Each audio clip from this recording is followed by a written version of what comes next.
चलो स्टार्ट करते हैं फिर क्लास। आज हम रिवीजन करेंगे चैप्टर 6 लाइंस एंड एंगल्स का। देखो, लाइंस एंड एंगल्स के बारे में मैं बता देता हूँ कुछ। जैसे अगर बात करें हम एंगल्स की, तो एंगल कौन कौन से एंगल पढ़ते हैं हम? सबसे पहले एक्यूट एंगल। एक्यूट एंगल कौन सा होता है?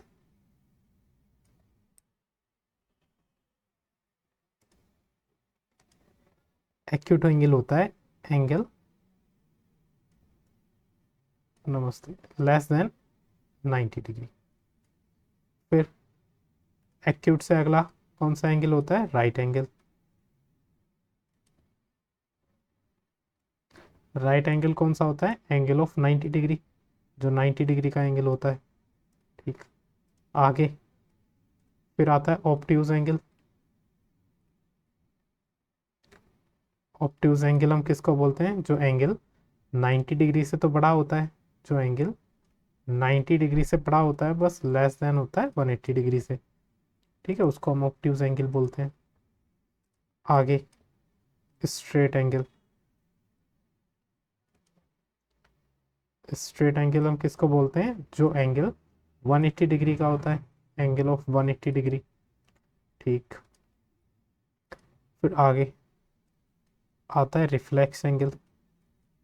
रिफ्लेक्स एंगल कौन सा होता है?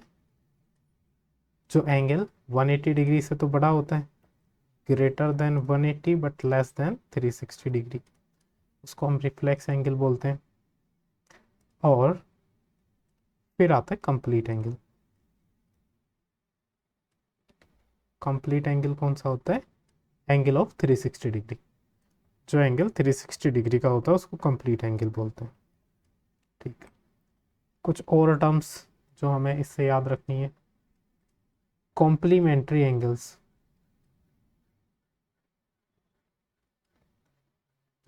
कॉम्प्लीमेंट्री एंगल्स बताओ कौन से होते हैं?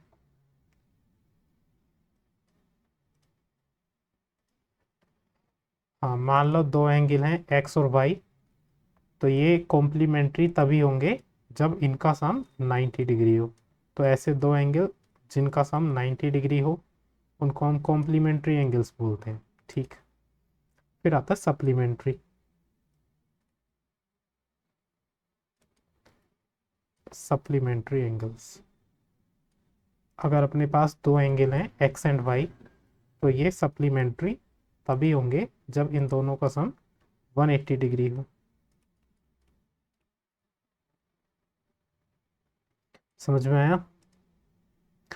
फिर अगली एक टर्म आती है लीनियर पेयर। लीनियर पेयर बताओ क्या होता है?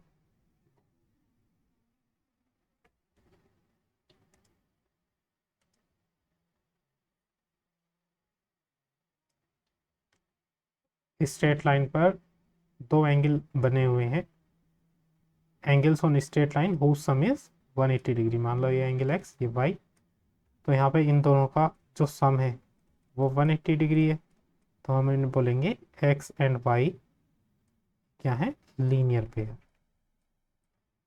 ठीक, चलो अब एक होता है vertically opposite angle. Vertically opposite angle, अगर दो लाइन एक दूसरे को इंटरसेक्ट कर रही हैं, तो जो आमने सामने बने हुए एंगल होते हैं उनको वर्टिकली अपोजिट एंगल होते हैं। जैसे इसके सामने ये एंगल है और ये इस वाले एंगल के सामने इधर वाला एंगल है।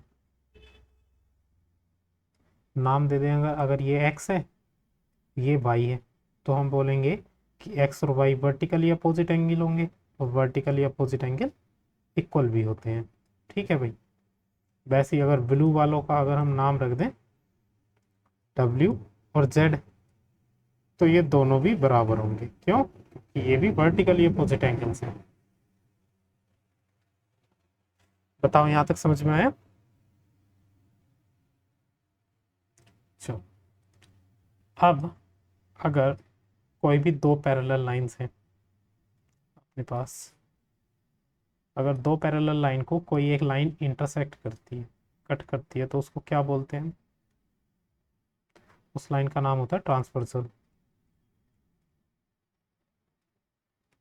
से मान लो ये लाइन है एल, ये लाइन है एम, बोल देंगे L is parallel to M, ये दोनों लाइन पैरेलल हैं, और ये है एक ट्रांसवर्सल पी क्यू। ठीक, तो जब भी कोई ट्रांसवर्सल पैरेलल लाइंस को कट करती तो वहां पर 4 इंटीरियर एंगल फॉर्म होते हैं और 4 ही एक्सटीरियर एंगल। जो इंटीरियर एंगल होंगे वो ये होगा, ये, और नीचे इधर, ये इधर, ये तो होंगे इंटीरियर एंगल्स। और 4 ही एक्सटीरियर एंगल्स होंगे जो बाहर बनेंगे। से एक ये होगा, एक ये, एक ये और एक ये। अब यहीं इन 8 एंगल्स को मिला करके जो एंगल्स बनते हैं उनके नाम, एक तो होता है इसमें से अल्टरनेट एंगल। अल्टरनेट एंगल्स कौन से होते हैं? बताओ, अल्टरनेट एंगल्स कौन से होते हैं?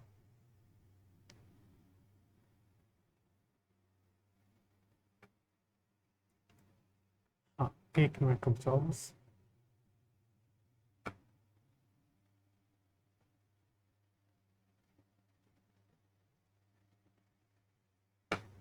हाँ, आवाज में तो कोई प्रॉब्लम नहीं है, आवाज सही आ रही है ना? चलो, अल्टरनेट एंगल्स वो एंगल्स होते हैं जो इंटीरियर हो, है ना। इंटीरियर भी होते हैं वैसे तो, अल्टरनेट 2 टाइप के होते हैं, इंटीरियर अल्टरनेट एंगल और एक्सटीरियर अल्टरनेट एंगल। अल्टरनेट का मतलब ये होता है बस कि अपोजिट साइड्स में होने चाहिए। ठीक, जैसे अगर ये वाला एंगल, इसको अगर मैं एक्स लेट करूं, ये वाला जो एंगल है एक्स, तो इसके अपोजिट ये है एक एंगल वाई, तो हम बोल देंगे एक्स और वाई ये अल्टरनेट एंगल्स हैं। वैसे ही अगर इधर वाले एंगल को मैं डब्लू लेट करूं, तो इसके अपोजिट साइड, इधर साइड ये डब्लू और जेड, ये दो अल्टरनेट एंगल्स हैं। ठीक, फिर बात आती है को इंटीरियर एंगल, को इंटीरियर एंगल्स की। को इंटीरियर एंगल्स मतलब जो सेम साइड हो और इंटीरियर हो, अंदर हो। जैसे इधर एक्स और वाई सेम साइड है और इंटीरियर एंगल्स हैं, तो यहाँ पर एक्स और जेड, तो यहाँ पे एक्स और जेड को इंटीरियर एंगल हो जाएंगे।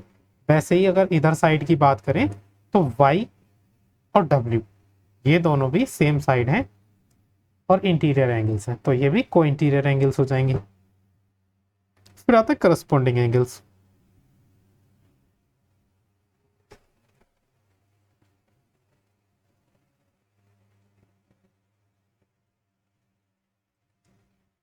वो क्या होते हैं?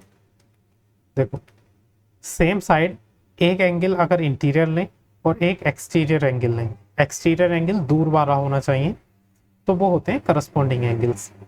जैसे अगर मैं इन एंगल्स को, बाकी के एंगल्स को, इसको ए लेट कर दूं, इसको बी, इसको सी और इसको डी, तो देखो अगर एक्स एंगल को लूं तो एक्स एक इंटीरियर एंगल है, इसी साइड हमें एक्सटीरियर एंगल और लेना पड़ेगा जो इससे दूर हो। देखो सी तो इसके पास ही है एक्सटीरियर एंगल, इसको नहीं लेंगे, तो सेम साइड दूसरी तरफ है एंगल ए, तो एक्स और ए ये कैसे हो जाएंगे? Corresponding angles. वैसे ही अगर जेड लिया जाए तो जेड के साथ में करस्पॉन्डिंग एंगल कौन सा हो जाएगा? जो दूर है सेम साइड सी, जेड और सी ये हो जाएंगे। दूसरी तरफ की बात करी जाए तो दूसरी तरफ एक बाई है, तो बाई का एक्सटीरियर कितना हो जाएगा? डी, तो वाई और डी भी हो जाएंगे। वैसे ही अगर डब्लू को देखा जाए तो डब्लू के दूर क्या हो जाएगा? ये बी, तो डब्लू और बी ये करस्पॉन्डिंग एंगल्स है। ठीक है भाई, समझ में आया इतना? अब इसमें एक बात और ध्यान रखना कि जो को इंटीरियर एंगल्स होते हैं, को इंटीरियर एंगल्स का सम 180 डिग्री होता है। बाकी अल्टरनेट एंगल इक्वल होते हैं और करस्पॉन्डिंग एंगल भी इक्वल होते हैं। बताओ, इतना क्लियर है क्या सबको?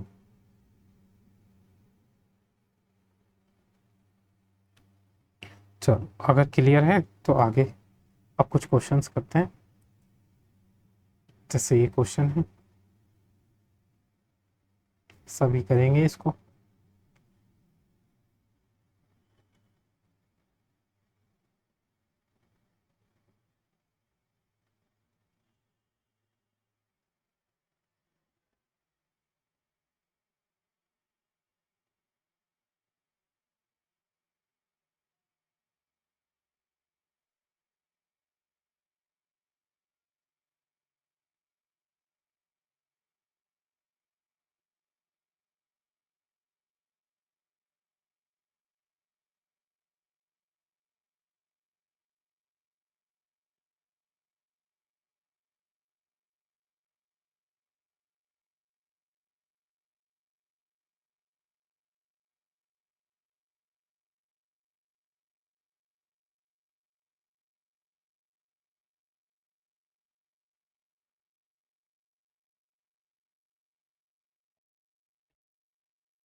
देखो इसमें दिया हुआ है angle AOC plus BOE equals to 70 degree.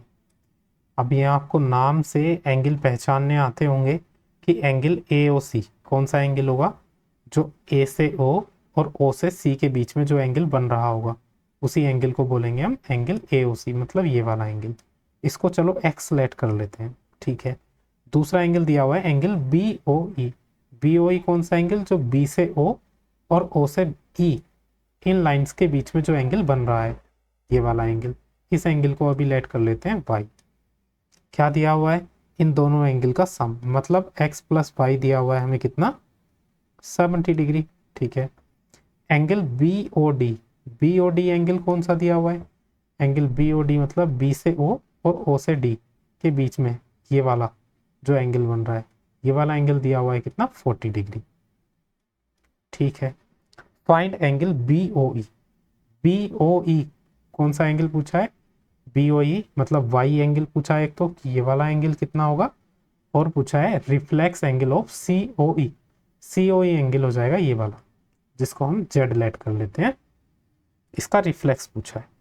अच्छा ऊपर मुझे बताओ जरा, अगर हम इन तीनों एंगल्स को ऐड करेंगे, एक्स वाई और जेड, इन तीनों एंगल्स को अगर ऐड करेंगे तो कितना आएगा,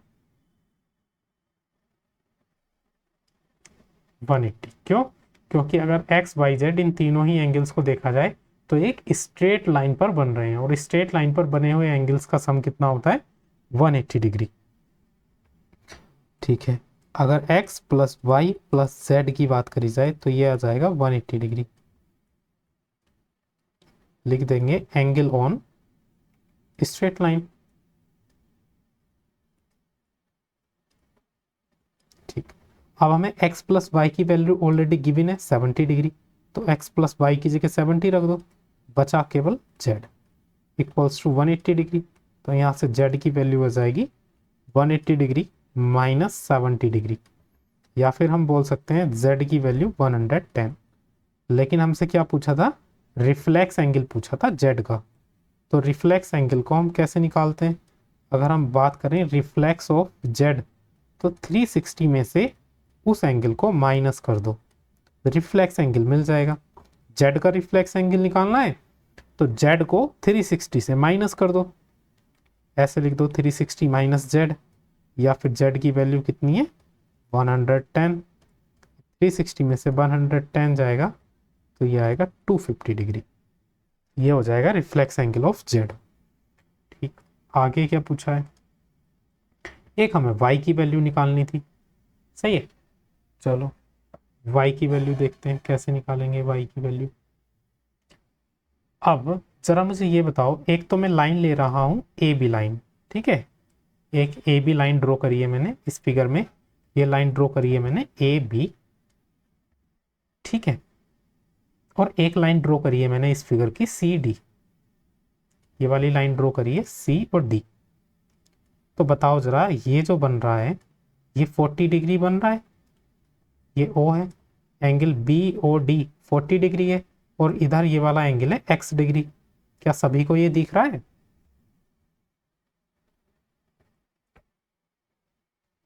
तो बताओ मुझे ये एंगल्स कैसे हैं, वर्टिकली अपोजिट एंगल। अब ये वर्टिकली अपोजिट एंगल है तो कैसे होंगे, इक्वल होंगे। तो मैं बोल सकता हूँ कि जो एक्स है वो 40 डिग्री के इक्वल होगा, क्यों, क्योंकि ये वर्टिकली अपोजिट एंगल्स हैं। अगर ऐसा है तो हम y की वैल्यू भी निकाल सकते हैं। कैसे निकाल सकते हैं y की वैल्यू, क्योंकि हमें गिवन है x प्लस वाई दिया हुआ है 70 डिग्री। अगर हमें x की वैल्यू निकल गई है 40 डिग्री, तो y की वैल्यू निकाल सकते हैं। अब 40 इधर जाएगा तो 70 में से 40 जाएगा, y की वैल्यू हो जाएगी 30 डिग्री। बताओ सभी को क्वेश्चन समझ में आया,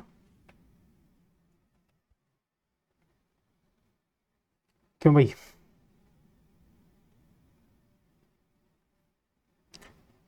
चलो अगर समझ में आया तो मुझे एक मिनट क्वेश्चन करके दिखाओ आप लोग।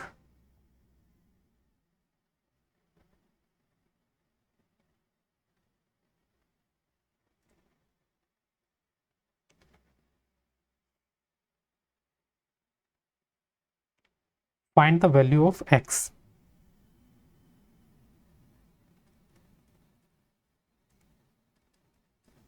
एक्स की वैल्यू फाइंड करनी है।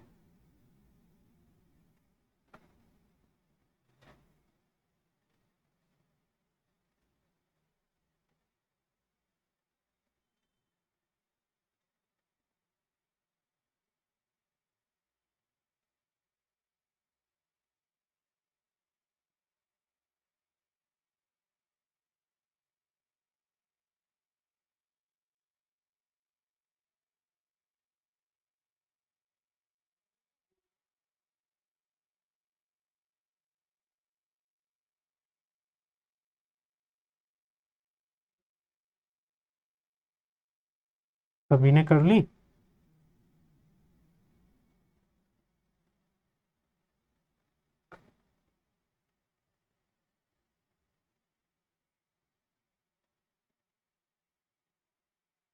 सभी ने कर लिया अभी सॉल्यूशन?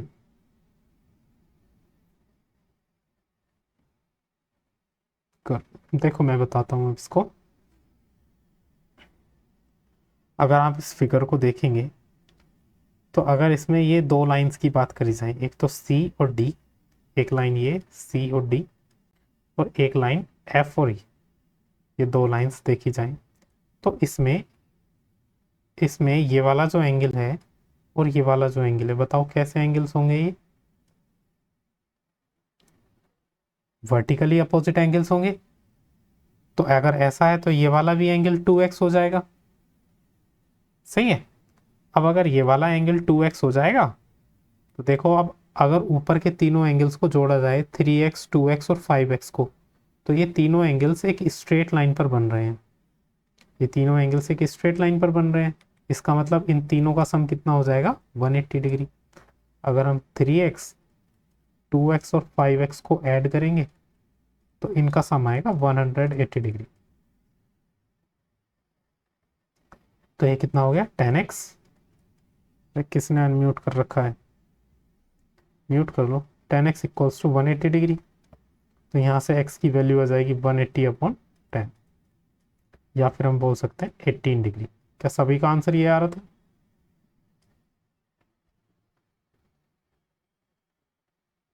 चलो थोड़ा सा लेवल और बढ़ाते हैं।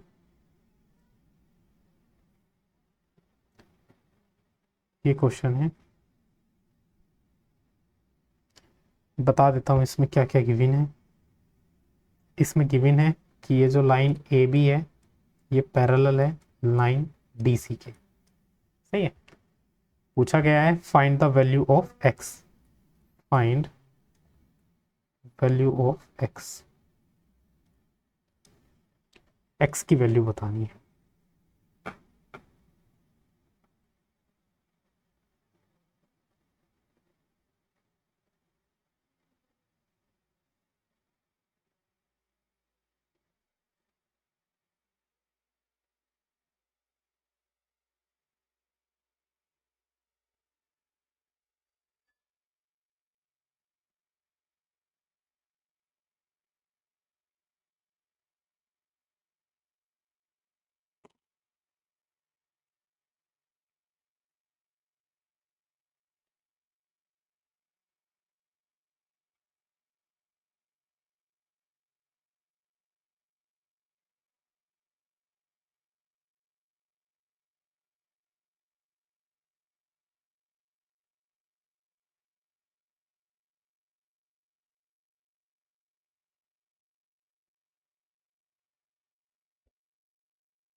कर लिया भाई? करो।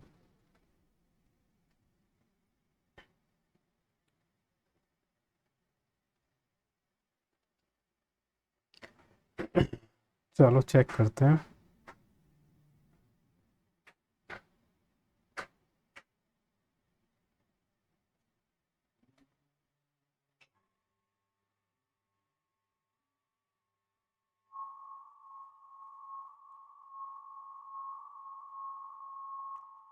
देखो, एक सिंपल सा तरीका है इसको करने का। ये जो एक्स एंगल है ये इतना एंगल है पूरा, ये वाला जो एंगल है ये एक्स है, सही है, इतना एंगल। ठीक है, चलो अब हमने इस वाली लाइन को देखो, ये एक लाइन है जो इनके पैरेलल ड्रॉ कर ली। ठीक है, अब यहाँ पे ये एंगल है 45 और ये वाला एंगल है 1, है ना, या इसको एक्स लेट कर लो, इस वाले एंगल को, सॉरी चलो 1 ही रहने दो। तो बताओ जरा मुझे, ये एक ऐसी लाइन है जो इन दो पैरेलल लाइंस को कट कर रही है, तो ये दोनों एंगल्स 45 डिग्री और 1, ये कैसे एंगल्स हो जाएंगे?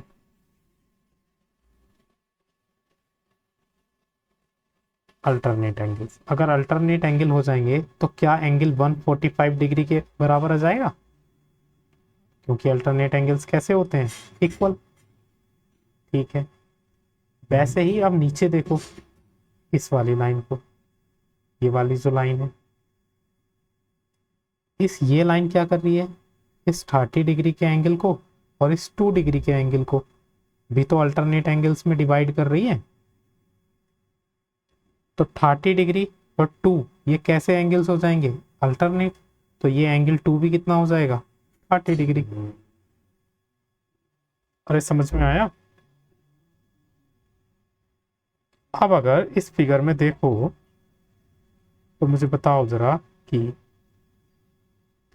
अगर एंगल 2, एंगल 1 और एंगल एक्स को जोड़ा जाए तो कितना मिलेगा हमको? 360 डिग्री। एंगल 1, एंगल 2 और एंगल एक्स को अगर जोड़ा जाए, एंगल 1, एंगल 2 और एक्स को जोड़ा जाए तो 360 मिलेगा। एंगल 1 कितना है? 45 डिग्री। एंगल 2 है 30 डिग्री। एक्स हमें फाइंड करना है, इक्वल्स टू 360। तो 40 प्लस 30 कितना हो गया? 75 प्लस एक्स इक्वल्स टू 360। या फिर एक्स की वैल्यू यहाँ से आ जाएगी 360 माइनस 75, या फिर हम बोल सकते हैं इसको कितना हो जाएगा, 285 आ रहा ना, 285 डिग्री। आया समझ में? चलो ऐसा ही एक अगला क्वेश्चन देते हैं, इसको ट्राई करना।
140 डिग्री। चलो देखो कैसे करेंगे इसको।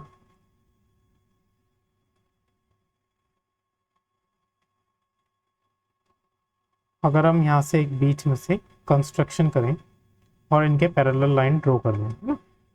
यहाँ पे ए बी पैरेलल है सी डी के, ठीक।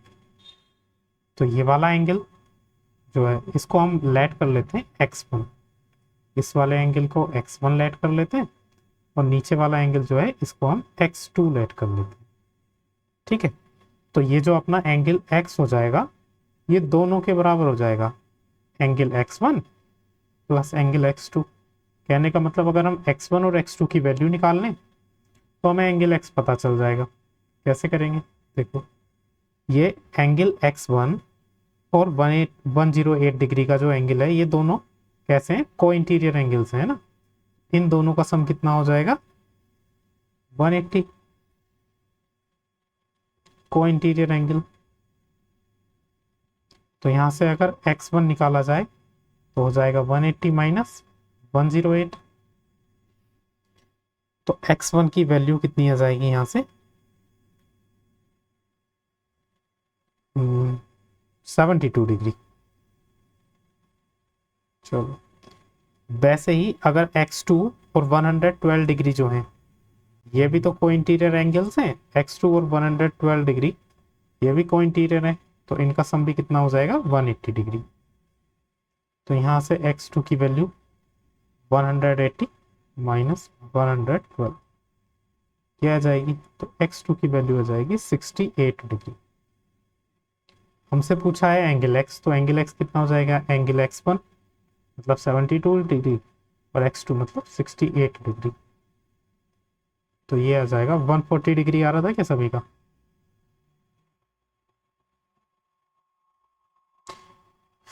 चलो आज मैं किताब से अलग क्वेश्चंस करा रहा हूँ, कल करा दूंगा बुक के क्वेश्चंस। देखो ये क्वेश्चन से मैं बता देता हूँ कौन सा एंगल फाइंड करना है इसमें। एक तो ये वाला एंगल फाइंड करना है, इसको मैं एक्स मार्क कर देता हूँ, ठीक है। और इसमें एक ये वाला एंगल फाइंड करना है जिसको मैं वाई मार्क कर, ठीक। दिया हुआ इसमें ये है कि पी क्यू पैरेलल है आर एस के, P Q is parallel to R S. ये दो एंगल्स फाइंड करके देखो।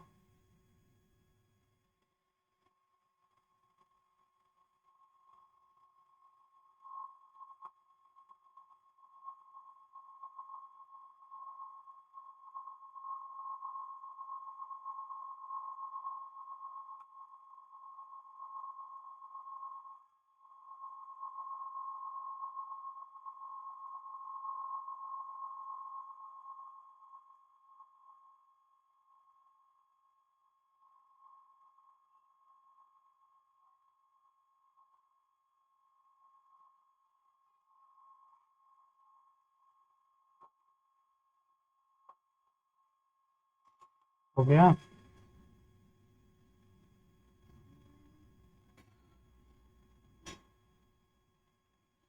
एक मिनट बस।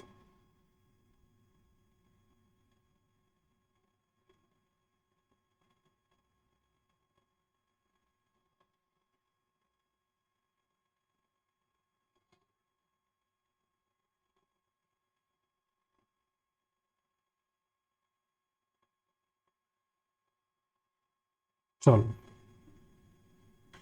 अब देखो ये लाइंस पैरेलल हैं, देखा जाए तो ये वाली लाइन जो है इन दोनों लाइंस को क्या कर रही है, कट कर रही है। तो जो 70 डिग्री हो जाएगा ये वाला एंगल 70 डिग्री और x डिग्री, ये कैसे एंगल्स हैं, अल्टरनेट एंगल्स। तो x तो इक्वल हो जाएगा 70 डिग्री के, ठीक है। अब ये एक ट्राइंगल बन रहा है ए बी सी, एक ट्राइंगल है ए बी सी, एक ट्राइंगल है, और ये 100 डिग्री इस ट्राइंगल का एक्सटीरियर एंगल है। तो ये जो एक्सटीरियर एंगल होता है ये ट्राइंगल के इंटीरियर एंगल के सम के बराबर होता है, ठीक। x की वैल्यू हम निकाल चुके हैं ऑलरेडी 70 डिग्री। y की वैल्यू आ जाएगी यहाँ से 30 डिग्री। यही आ रहा है क्या आंसर? क्यों? अच्छा,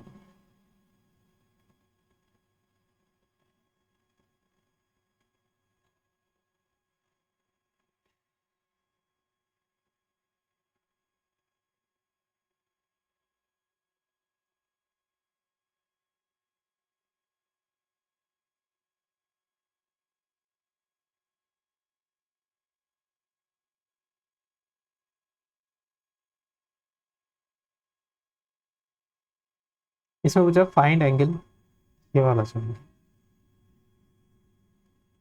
सही है, ये एंगल फाइंड करना है।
कर लिया? कितना आया आंसर?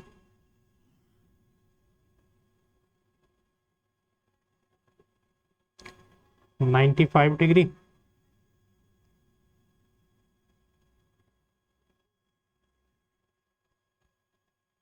चलो चेक करते हैं। करने के तो बहुत सारे मेथड हैं। 85 आएगा इसका आंसर, 95 नहीं आएगा। हम्म,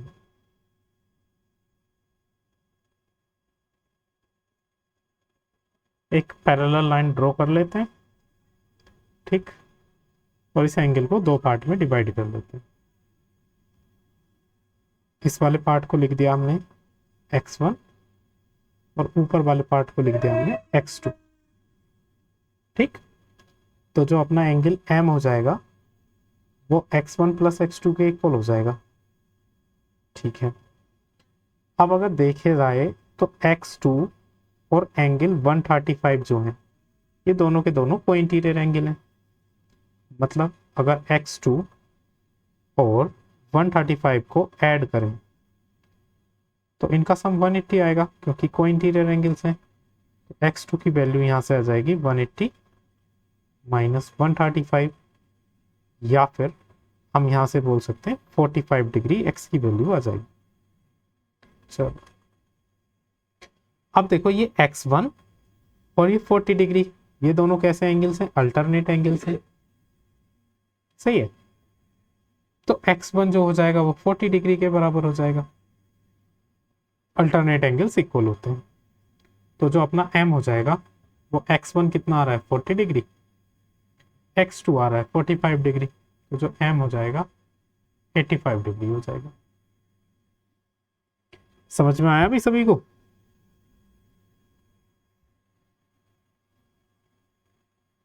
चलो,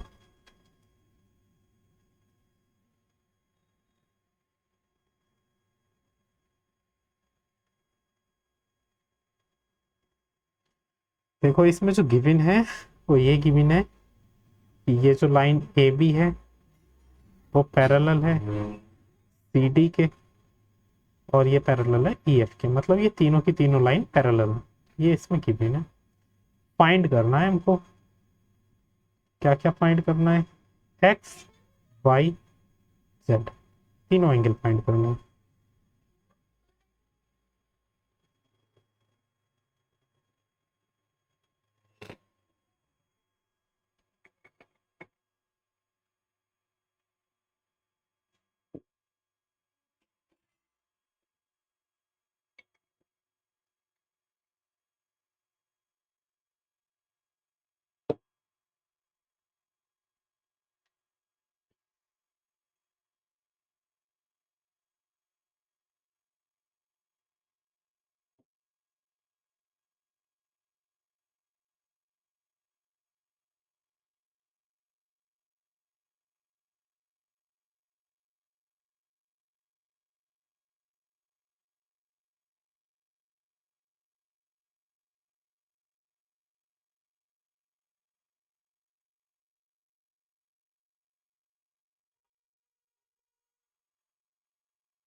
सबने कर लिया भाई? करो।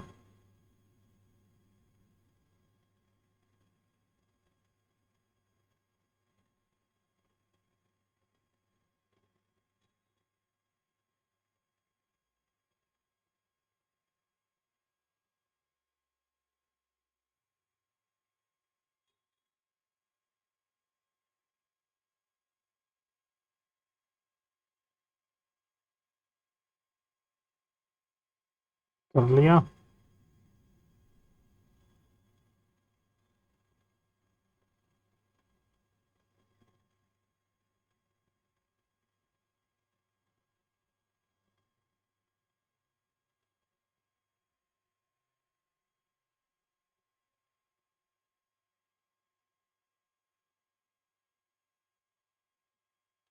देखो। हम्म, चलो। सबसे पहले तो अगर एंगल जेड को निकाला जाए तो देखो, ये वाली जो लाइन है ए जेड, है ना, अगर ये इधर 90 डिग्री बना रही है तो इधर भी 90 डिग्री बनाएगी, क्योंकि ये लाइन से पैरेलल इधर भी 90 डिग्री बनाएगी। और ये जो 90 डिग्री का एंगल है ये दो पार्ट्स में डिवाइड है। एक पार्ट तो है इसका जेड और एक पार्ट है 55 डिग्री। तो अगर हम इन दोनों पार्ट्स को जोड़ेंगे, मतलब जेड और 55 डिग्री को ऐड करेंगे, 90 डिग्री आएगा। तो जेड की वैल्यू तो 90 माइनस 55 आ जाएगी, या फिर जेड की वैल्यू हम बोल सकते हैं 35। ठीक है, चलो आगे देखते हैं। अब अगर इनको देखा जाए, एक तो एंगल वाई और 55 डिग्री, तो ये देखो, ये जो एंगल्स बन रहे हैं ये को इंटीरियर एंगल है। ये दो पैरेलल लाइन है और अंदर बन रहे हैं, ये इनको कट कर रही है लाइन, और इस लाइन के अंदर बन रहे हैं ये एंगल। तो दोनों को इंटीरियर हैं। को इंटीरियर है इसका मतलब अगर इन दोनों को जोड़ेंगे तो इन दोनों का सम आएगा 180 डिग्री। तो यहाँ से y की वैल्यू आ जाएगी 180 माइनस 55, या फिर y की वैल्यू हो जाएगी 125। ठीक है, y की वैल्यू आ गई अपनी 125। अब देखो ये दो पैरेलल लाइंस हैं, एक तो सी डी और एक ए बी, ये दो पैरेलल लाइंस हैं। ये लाइन इनको कट कर रही है। तो यहाँ पे देखो ये वाला एंगल है एक्स और ये है एंगल वाई, ये दोनों हैं करस्पॉन्डिंग एंगल्स। देखो इन दो लाइन में ये तो इंटीरियर एंगल है और वाई एक्सटीरियर एंगल है, तो एक्स और वाई करस्पॉन्डिंग है, तो दोनों के दोनों इक्वल होंगे। मतलब जो एक्स की वैल्यू है वो भी कितनी हो जाएगी 125। यही आ रहा था क्या आंसर? चलो।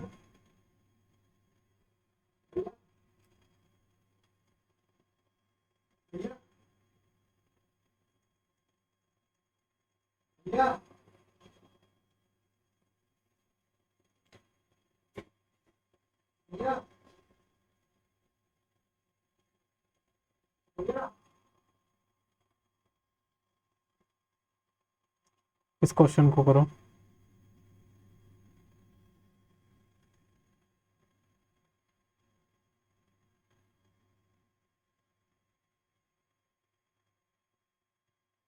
इसमें दिया हुआ है ये तीनों लाइंस एल एम और एन तीनों पैरेलल हैं। फाइंड हमें करना है एंगल 1, एंगल 4 और एंगल 3, और ये एंगल 2 भी और ये एंगल 3 भी। 1 2 3 4 ये सारे एंगल्स हमको फाइंड।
हो गया।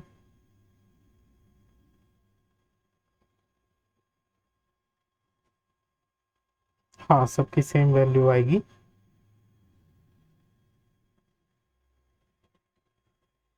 देखो, अगर हम 50 और 4 को जोड़ेंगे, 50 डिग्री और एंगल 4 को जोड़ेंगे, तो ये लीनियर पेयर बना रहे हैं, है ना। 50 degree plus angle 4 linear pair है, इसका मतलब 180 आएगा।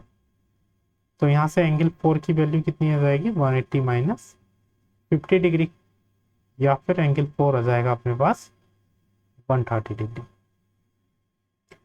अब देखो, एंगल 4 और एंगल 1 करस्पॉन्डिंग एंगल्स हैं, तो एंगल 1 भी कितना हो जाएगा, 130, और अगर 130 है तो एंगल 1 भी 130। अब एंगल 1 और एंगल 2 ये भी करस्पॉन्डिंग एंगल्स हैं, तो एंगल 2 भी 130 हो जाएगा। अब एंगल 2 और 3 ये कैसे एंगल्स हैं, ये वर्टिकली अपोजिट एंगल्स हैं, तो ये भी इक्वल होते हैं, तो ये भी 130 हो जाएगा।